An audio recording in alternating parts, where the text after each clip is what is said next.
Okay, this is the Claywell Chapter 1 through 3 pre-lecture video.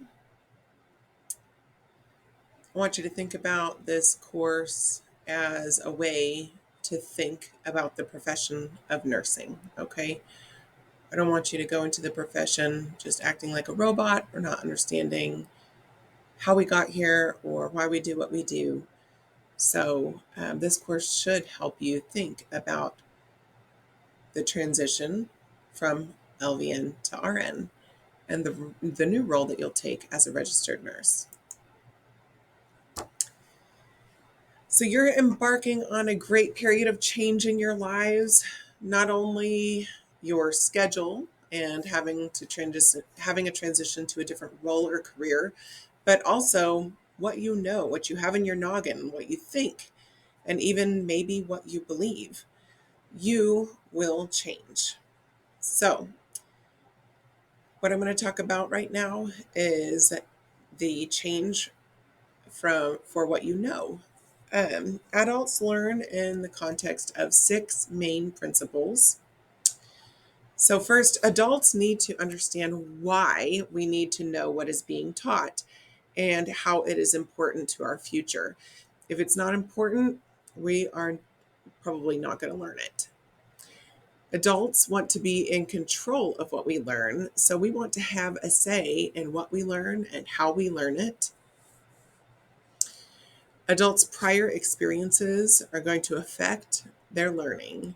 So, as transition students, your prior experience in healthcare and as an LVN should be considered throughout your ADN education and in your new role as a registered nurse.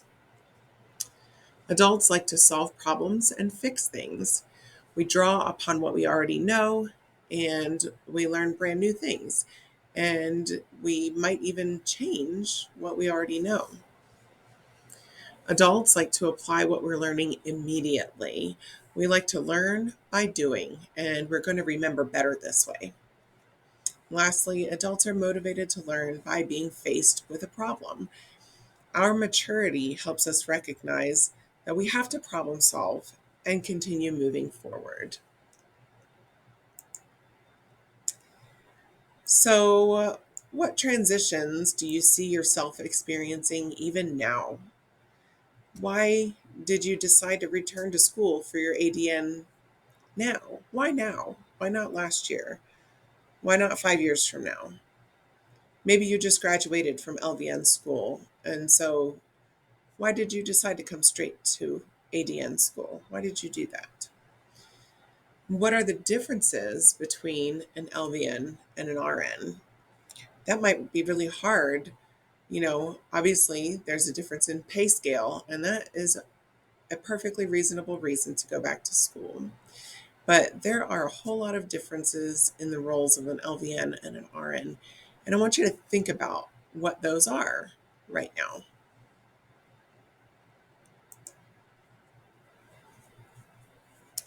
So in chapter 2, you can read about learning styles and you can read additional information online or maybe even find some online quizzes that help you determine your own preferred learning style. For instance, in the Module 1 content on Blackboard, there's a link for a website where you just answer some questions and it helps you identify your preferred learning style.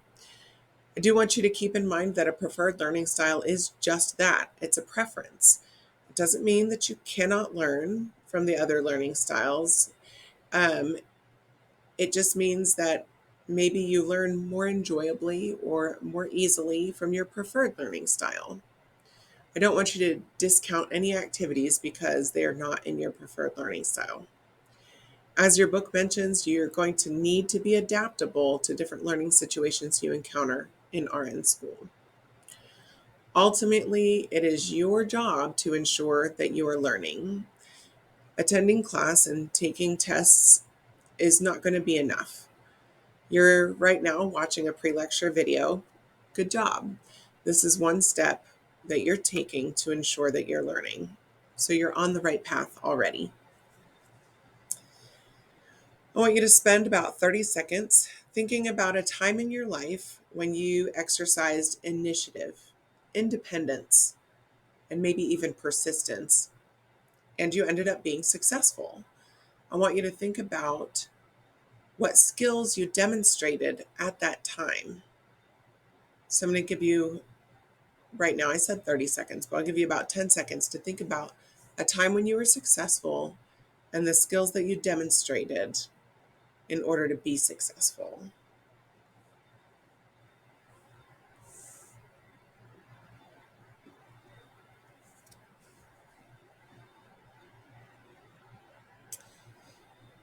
So during your ADN education, you will have to translate those same skills that you demonstrated in the past into a new learning situation. Okay? The second main topic that I want to discuss regarding responsibility is the locus of control. So, internal or external locus of control describes where you believe the power lies in your life. Maybe experiences in your past have made you feel like you didn't have power. And so you feel like power is outside of yourself. Well, as you experience ADN school, you're going to have to develop or maintain an internal locus of control. This means that you will be responsible for your own failures. But also, on the flip side, the positive side, it also means that you are fully responsible for your own successes. Instead of saying, she gave me an A on my paper, or she gave me an A on my care plan, you're going to start saying things like, I earned an A on my care plan. Okay?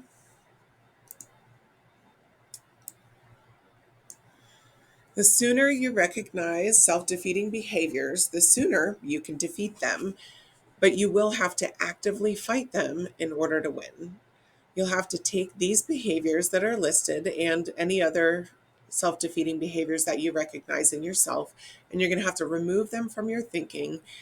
And it's not enough to remove them and leave a big gaping space in what you were thinking. You've got to replace them with behaviors and thoughts that are going to help you be successful. The first one is pessimism, and that's just demonstrating a negative perspective, seeing everything kind of in a negative light. Nitpicking is a way of making a decision that doesn't really have any evidence to support that decision. So a person who's nitpicking may look for a lot of tiny details or problems in a situation, and they're going to use those as a reason to not move forward. Worrying accomplishes nothing. It wastes time and it wastes energy. Perfectionism only causes a person to perpetually be unhappy because they can never reach their goal of perfection. Your goal should be continuous improvement. If you just cling to that goal of perfection, you're never going to reach it, and you will perpetually be dissatisfied with yourself. That's no way to live. It's no way to continue thinking about yourself. Blaming would be shifting blame.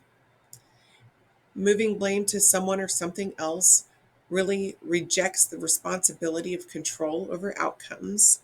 So on the flip side of blaming, the appropriate way to respond, or the good positive behavior that's going to help you be successful, is called accountability. It's the opposite of blaming, and accountability is critical to the nursing profession. Sometimes taking some time off to reflect on your thoughts and behaviors might help you identify where you've been using self-defeating behaviors. And right now is the time to address those behaviors and replace them with something new.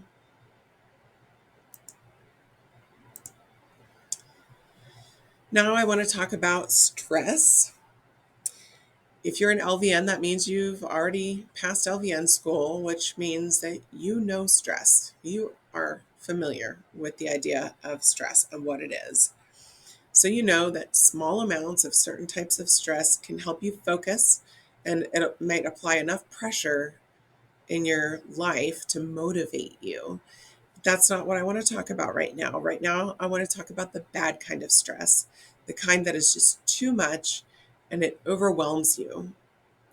Well, nursing school does provide a lot of opportunity to cause you stress, and you may have even already felt some just with your schedule changing at home, um, having to buy books, your sleep schedule changing. Each and every one of us, instructors included, will have to practice stress reduction over the next 18 months. So, research has shown that holistic cognitive therapy may be very beneficial in helping people to cope with their stress. And there are 4 steps. The first step is to achieve awareness of how your body physically feels when you are experiencing stress. Do your muscles tighten up in your neck, or do you get a headache? Maybe you feel agitated and feel like you just can't stop moving. Well, once you start to pay attention and figure out how your body feels, then you can pay attention in the future. And as those symptoms start creeping up, you can take steps to neutralize or even reduce those symptoms of stress. Step 2 of cognitive therapy is to identify automatic thoughts. And automatic thoughts are those initial thoughts that you have, your immediate thoughts that you have when something happens. They don't really reflect the final conclusion that you might come to after you've had time to think about something.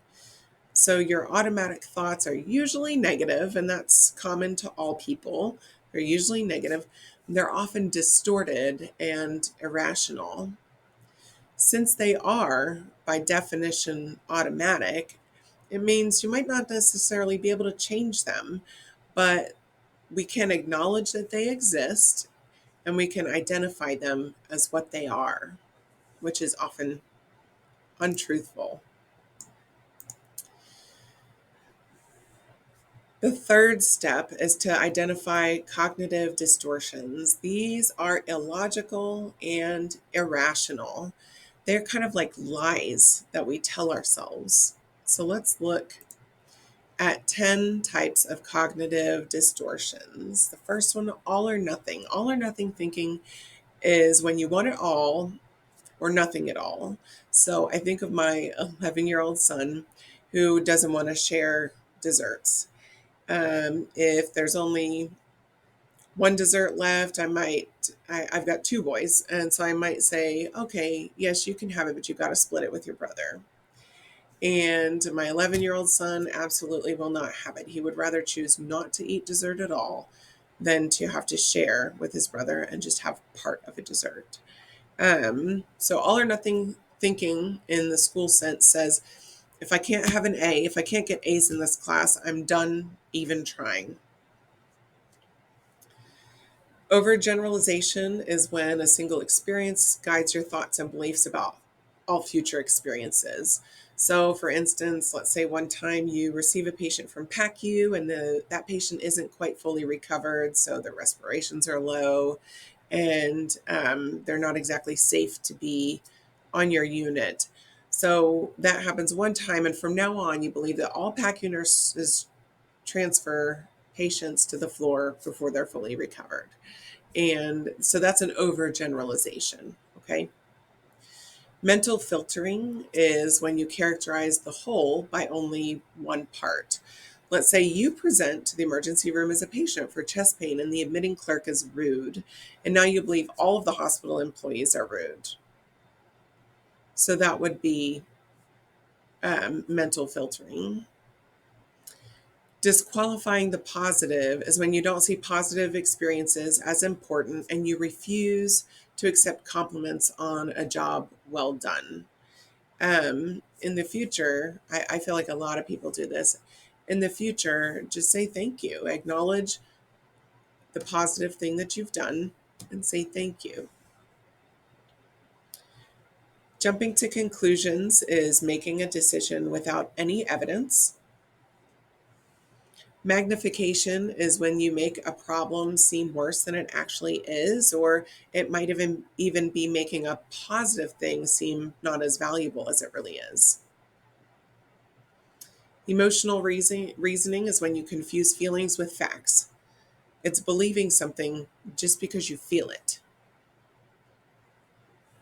Should statements are when you believe that you should do something, or you believe a situation should be a certain way, and because it isn't, then maybe it causes you stress. Labeling is when a label causes a person, situation, or event to be characterized with the characteristics of others within that category. And lastly, personalizations are when you put yourself at the center of everything. You feel that every negative thing that happens in your world is because of you. For instance, if you blame yourself when someone else doesn't have a good time when they're with you, or assume maybe even that you've been targeted by someone else's behavior, when in reality, it has nothing to do with you.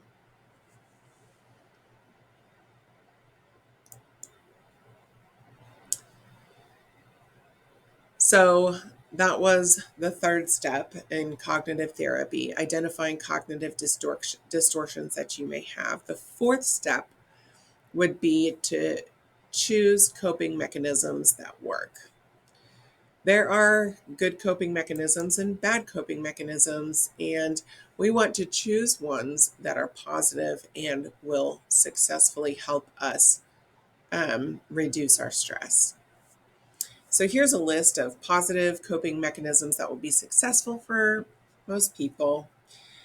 The first is distraction, and that's deciding to lay the stress aside until it needs to be dealt with. And this is not the same as avoidance, but instead it's choosing not to stress about something that can't be dealt with immediately. Direct action is taking action to tackle a problem. Relaxation as a coping mechanism is to recognize signs of stress and choose to do things that will alleviate your symptoms.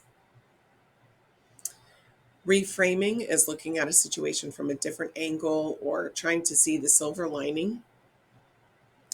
Affirmation is positive thinking, affirming positive things about yourself and positive things about the situation.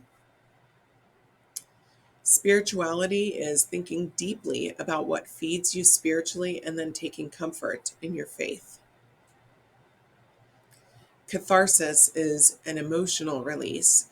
So it's maybe choosing to go ahead and have a good cry about something that's stressful, or maybe finding something humorous within the situation and having a good laugh about it. Social support is sharing your struggles with friends and family and allowing them to help you emotionally, or maybe even in practical ways too. Journal writing, that's kind of obvious, but it's writing down your thoughts and feelings, and sometimes just writing them down can help you process those feelings or the situations that they're associated with. Assertive communication is providing a clear idea of what you need. I think a lot of people may confuse what is being assertive and then maybe what is being a bully or impolite. So, assertive communication is simply being firm but polite. Empathy is being able to put yourself in the place of another person. So, nurses have many, many opportunities to do this on a daily basis. And acceptance is acknowledging that something is what it is and we can't change it. Sometimes accepting that can help decrease our suffering from a situation that we can't change. What is your current level of stress?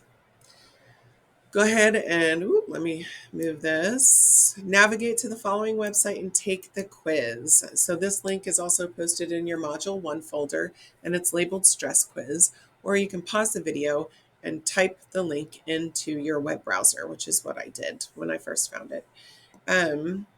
Answer the questions honestly and find out your current stress level. It would be something that you could do in the future, and see how your stress level compares over time. The next topic I want to talk about would be how to be successful in school. And so, one thing that you need to do is you need to develop good study habits. And study habits, in my opinion, they start in the classroom. So before class, you want to look ahead and see what topics are going to be covered. In your course, we have pre-lecture videos, which you're watching right now, and you should watch them prior to coming to class. When you come to class, go ahead and take notes either on printed copies of the PowerPoints that were provided or on a fresh sheet of paper, whichever you have found works best for you. Make sure that your laptop is charged before you come to class in case you need to do anything on your laptop during class. For class, I want you to bring all of your materials with you. Don't leave something at home thinking you don't need it. Just go ahead and bring it with you so you have it in case it comes up. Pay attention to the person that's lecturing that day and think about what they're talking about when they're talking about it. If you have questions, raise your hand, or if it's not an appropriate time, go ahead and jot down what your question might be and then ask it during an appropriate time. Make sure you can pay attention by limiting other distractions. For instance, put your phone in your bag. Turn off notifications on apps that don't need to be on. So Snapchat or Instagram or Facebook, turn those notifications off so that they don't bring your attention to your phone during class. Every distraction means that you lose focus and it takes time to get back on track. And those breaks in focus can affect how well you learn something. When you're in class, don't try to take notes verbatim, which means word for word. If you listen carefully and just try to take a few moments to process what was said while the instructor is talking, and then jot down a short paraphrase of the information, well, then research has shown you're doing one of the highest forms of learning. So congratulations, you're on the right path. Also, make a system of symbols and abbreviations that are going to help you take notes more quickly. For instance, instead of elevated or increased, I just draw an arrow that points up. So come up with a system that works for you. If the teacher says something is important, put a big old star next to it, or whatever you do that is going to tell you later on when you're studying that that was an important item. Don't leave class without getting all of your questions answered that day. Stay late, grab your instructor that's in your classroom and ask them the questions. If you're still not satisfied, go ahead and send an email after the fact, or set up a time to see your instructor in person or over Zoom, whatever is available to you. Stay late after class if you need to. And then later on that evening, go ahead and pull out your class notes, compare them to the notes that you took during your pre-lecture, and then compare those to the notes that you took while reading your textbook. You probably have 3 sets of notes at this point. And when you compare them all 3 together, you should start to see a pattern of repetitive information, something that you maybe have heard or read or seen 3 times already. That should start to stick out to you as important content that you might get tested on. Also, you want to go ahead and grab a study partner. Make sure you end up in an equal partnership, though, where both of the study buddies are contributing fairly to the situation. You shouldn't choose a partner that always shows up without notes. Choose a partner that comes prepared.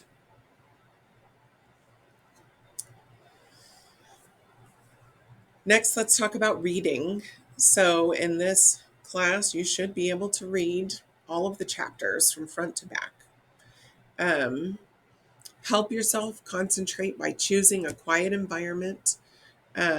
Some people are going to say, I can't handle it totally quiet. I need background noise. Well, go ahead and set up that environment for yourself where you can read in a focused way.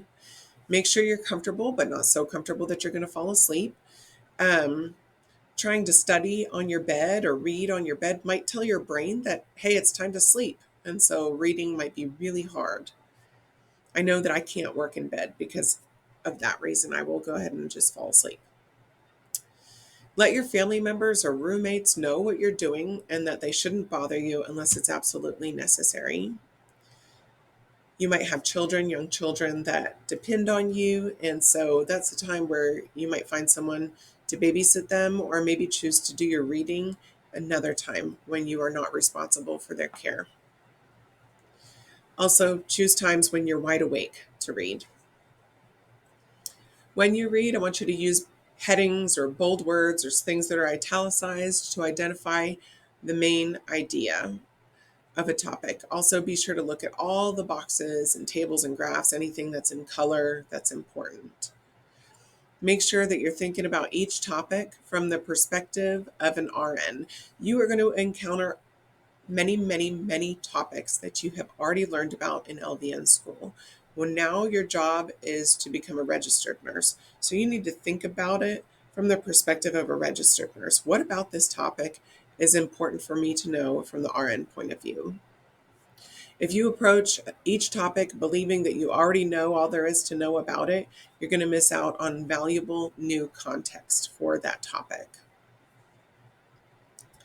Figure out how the smaller details of your reading relate to the bigger picture. Build connections.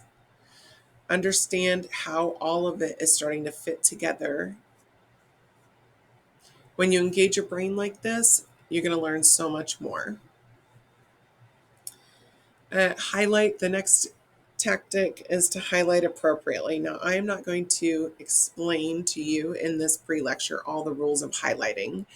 That is content that's in your book, and it's very explicit, and it teaches rules of highlighting. So inappropriate highlighting is really useless. It doesn't help. It's a waste of time. So use highlighting, but do it appropriately.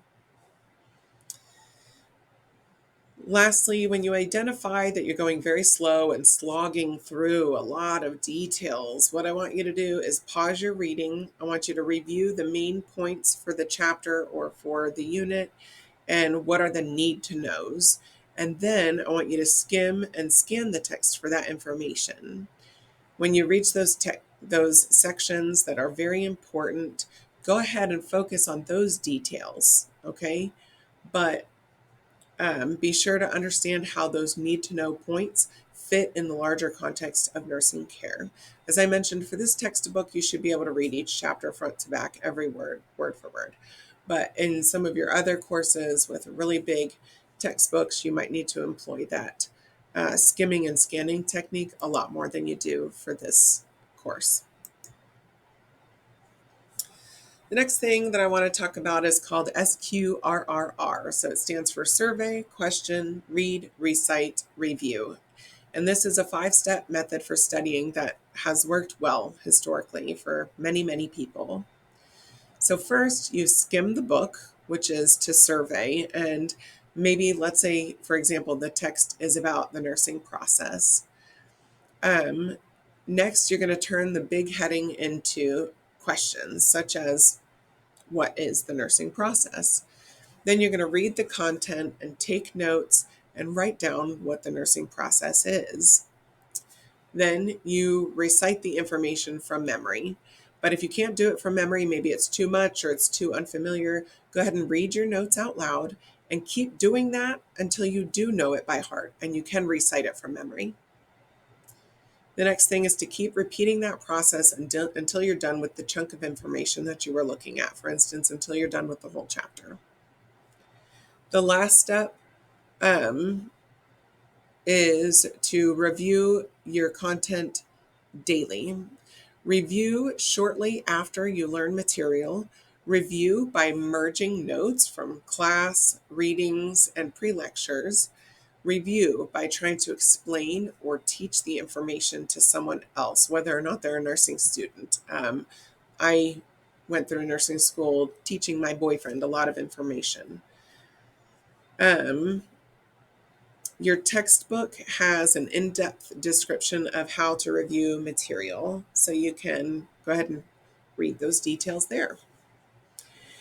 It seems tedious to review that much, but it's going to ensure that you learn the information for the long term and it's going to ensure that you do well in your classes, and you're going to avoid that sinking feeling that you get when you show up to an exam and you're unprepared.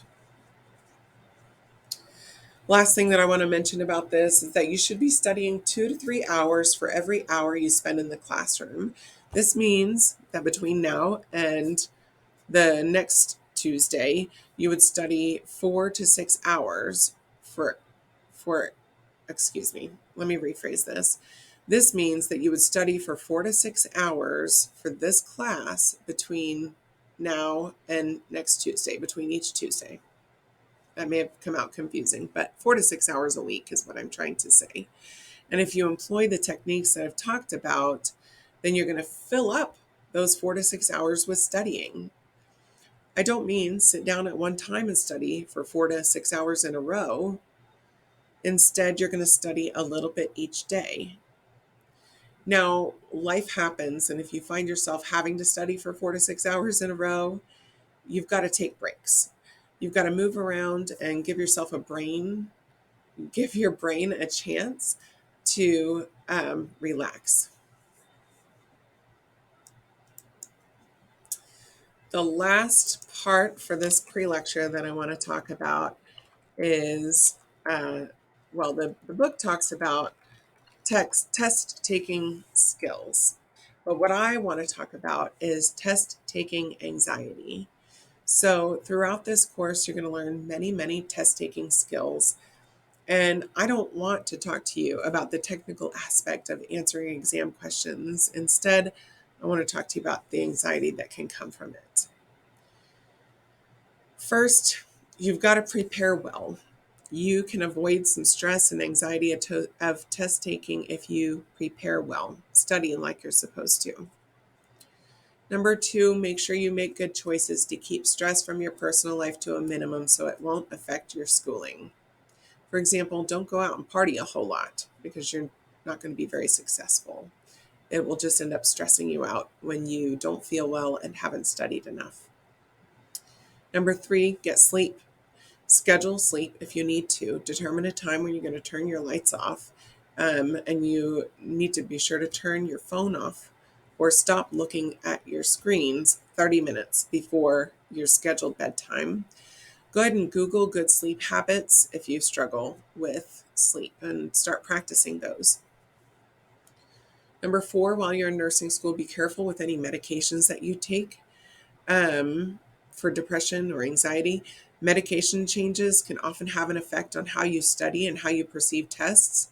So sometimes I've seen students stop taking medications during nursing school because they feel like they're doing really well, mentally and emotionally. And sometimes stopping those medications can have unintended consequences. It can be hard to bounce back from a really low grade when you only have 18 or 16 weeks for a course. So if you're doing well on a medication, just continue taking it until you have a break, and or maybe even until you're done with nursing school. I've also seen students on the other side continue to suffer instead of seeking out mental health care when they need it. Maybe counseling is enough, and you won't need any medications, and that's good too. But certainly you might need some help thinking through what situations you're going through or what struggles you're having. Amarillo College has mental health resources for you. All you need to do, if you can't find it on the AC webpage, is ask any of your instructors, and we're going to hook you up with the information you need to seek help for any mental health issues that you're having. Number 5, I want you to use the power of affirmations, which I've already talked about a little bit, but write down your affirmations and put them somewhere where you're going to see them frequently, like on your bathroom mirror or on your rearview mirror in your car. And I want you to recite them to yourself out loud. Number 6, exercise. And no, I don't mean that you need to lose weight or become a fitness guru or an Instagram model. I mean, take a 20-minute walk a couple times a week. If you aren't physically active and you add that in, it's going to make a big difference in your feeling of well-being, and that will help you with test taking. Number 7, do not ignore any learning disabilities. Please seek testing through the college if you think you have a disability that we may be able to accommodate. It may be as simple as extra time on an exam, but it can include a lot of other accommodations as well. So please contact me if you already have accommodations set up through Amarillo College. You need to communicate those with me so I can distribute those to your local instructor and ensure that we meet those accommodations. My email is jrgenn@actx.edu, or you can find that email through your course on Blackboard. If you've had accommodations in the past and you want to seek them out now for nursing school, go to the Student Resources page on the Amarillo College website and contact the appropriate person as listed on that website, and they will help you set up testing. The last thing I want to talk about is mindfulness. So, mindfulness is a way to help your brain refocus. So, sometimes during an exam, we start thinking about 1,000 other things, or our thoughts get hooked on something that has nothing to do with the exam. And we have trouble maybe we stall. Let's say you're 20 questions into a 50-question test, and you just find yourself rereading that same question. Well, you might need a brain break. You might need to get your blood pumping. So stand up, move around a little bit, have this discussed with your instructor, your local instructor ahead of time.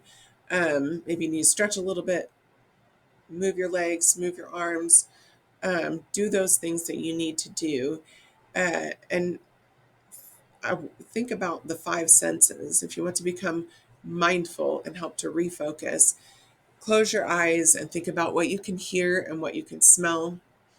Think about what you're able to see in front of you, the colors, the shapes. Think about how the chair feels and how your clothing feels against your skin. Some people might even practice something like tactile, like touching their fingers with their thumbs, or maybe rubbing their fingers together like this. And it's just a way to something, feel something that's actual, something that's happening in the room right now. So I didn't do a great explanation on it, but you can also Google mindfulness and mindfulness techniques and learn a lot of information that might help you refocus during a test when you feel like you've lost all focus and can't continue. Well, that's it for your pre-lecture for chapters 1 through 3. Read the chapters. They really are for a lot of your personal benefits. So there will be test questions on those chapters, but really these chapters should help enhance you as a student and a learner and help you perform better in the program and for this course. So go ahead and send me any questions that you might have, and I will see you in class. Bye.